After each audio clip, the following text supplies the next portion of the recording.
Bule Belgia nikahi Ustazah Lombok karena ingat pesan nenek.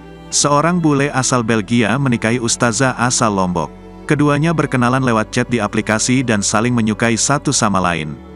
Pilihan bule asal Belgia ini kepada perempuan asal Indonesia karena teringat pengalaman hidup neneknya. Bule ini selalu terngiang cerita si nenek ketika berhaji di Mekah.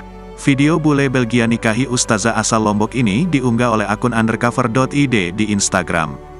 Di tayangan video itu, si bule tengah diwawancara terkait latar belakangnya meminang wanita Indonesia. "Aku bertemu Mbak Mauni dan tahu dia orang Indonesia," kata si bule menguraikan alasannya menikah.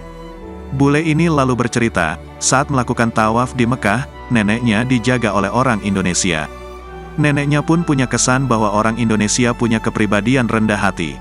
Cerita neneknya inilah yang membuat yakin si bule untuk menetapkan hati menikahi Ustazah asal Lombok itu.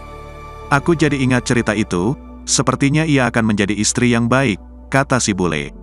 Sontak saja unggahan video itu pun mendapat beragam komentar dari warganet. To protect her to do tawaf.